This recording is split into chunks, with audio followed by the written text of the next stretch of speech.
Terrace tower के ये commercial हैं और यहाँ पे आप अपने लिए जो है वो बुकिंग्स कर सकते हैं, अपने लिए आप जो है वो शॉप्स आप परचेज़ कर सकते हैं, यहाँ पे आप रेंट पे जो है वो शॉप्स ले सकते हैं। जो लास्ट 4 फ्लोर्स हैं उनमें है रेजिडेंशियल आप लोगों के लिए अपार्टमेंट्स, और ये रेजिडेंशियल 48 अपार्टमेंट्स हैं। 175 जो है वो कमर्शियल में 175 शॉप्स हैं। और लास्ट में सबसे बड़ी बात है जो यहाँ की खूबसूरती होगी, मेरा ख्याल है जहाँ तक, जब भी आप घर लेते हैं तो लोग सोचते हैं कि हम उस जगह पे घर लेंगे जहाँ से ऊंचाई हो और हमें बड़ा सब कुछ साफ साफ नज़र आए। तो इस बिल्डिंग के बिल्कुल टॉप पे एक पेंट हाउस भी मौजूद है जी। उस पेंट हाउस को भी आप लोग परचेज़ कर सकते हैं। अभी तक ऑफ़र अवेलेबल है, बाद का मैं कुछ नहीं कह सकता कि इस इवेंट के बाद कहीं किसी के पास चली ना जाए। तो जी हम टीम की तरफ आते हैं, एरस टावर की टीम की तरफ।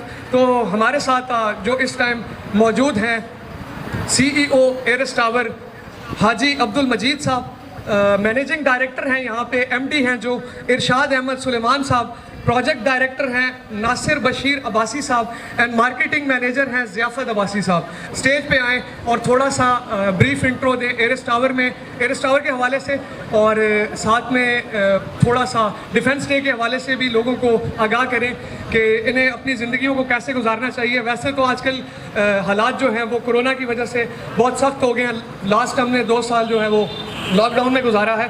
तारुफ करवाया था ज़ियाफ़त अब्बासी साहब का, उन्होंने बताया कि वही आके थोड़ी सी शॉर्ट सी स्पीच देंगे और थोड़ा सा डिफेंस डे के हवाले से भी हमें आगाह करेंगे। तो ज़ियाफ़त अब्बासी साहब के हवाले करते हैं ये mic. Thank you so much. बहुत शुक्रिया बिलाल। अस्सलाम वालेकुम।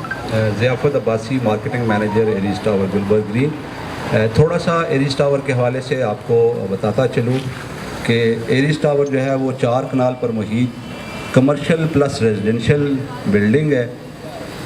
एरिस टावर की जो मैनेजमेंट है उनका वास्ट एक्सपीरियंस है हाई राइज बिल्डिंग बनाने का।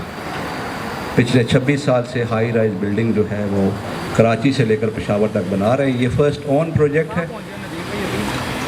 इस प्रोजेक्ट की खुसूसियत ये है कि इसमें हमारे पास टोटल नंबर ऑफ़ स्टोरीज़ हैं वो 11 स्टोरीज़ हैं।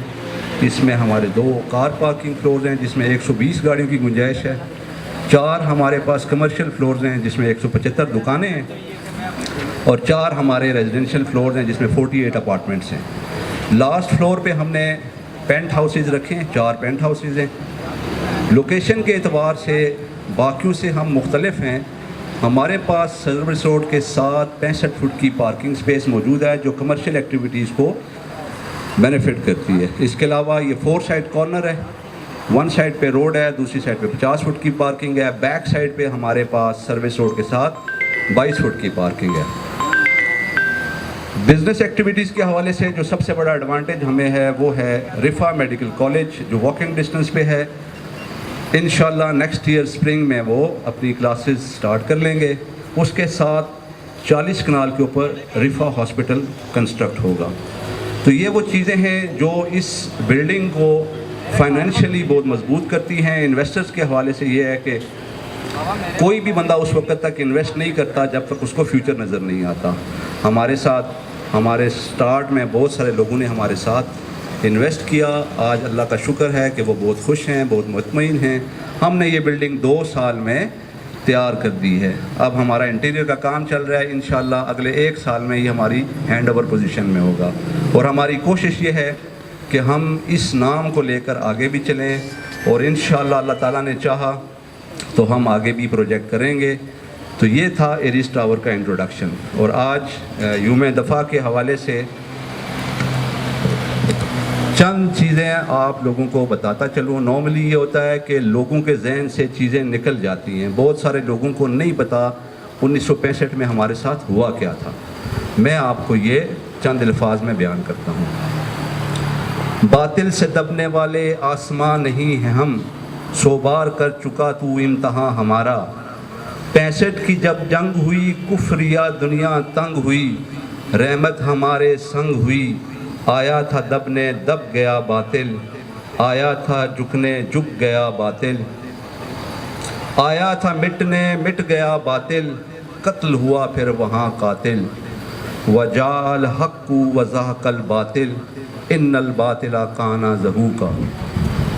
मोअज़्ज़िज़ सामीन, हिम्मत, जुर्रत और बहादुरी से मिले शहीदों के लहू से लिखे जाने वाले जज्बात की तारीख़ को यूम दिफा पाकिस्तान कहते हैं। वो दिन भी देखा जब मेरा पड़ोसी मुल्क दुश्मन टैंकों और तोपों की फ़ौज लेकर मेरे मुल्क की सरहदों पर चढ़ाई कर दौड़ा। वो ये ना जानता था, इसको ख़बर न थी, मेरी सरहदों के मुहाफ़िज़, मेरी मिल्लत के रखवाले अपनी पिछली रातों को जाग कर रब्बे कायनात के हुजूर अपनी शहादत की दुआएं मांगा करते हैं। मेरी मिल्लत के मुहाफ़िज़ उठे और जुर्रत का लिबादा ओढ़ा और चोंडा के मुकाम पर दुनिया का सबसे बड़ा टैंकों का कब्रिस्तान बना डाला। शहादत के मतलाशी मेरे शाही उड़े और दुश्मन के जंगी जहाज़ों को फना कर दिया और बता दिया कि शेर की कछाड़ में हाथ डालने वालों का क्या अंजाम होता है। हम तख्ता व तख्त से एक चुना करते हैं, हम अजब शान से दुनिया में जिया करते हैं। तोप क्या चीज़ है, बंदूक किसे कहते हैं, हम तो टैंकों की सफ़ों को चीर दिया करते हैं। बहुत शुक्रिया जी।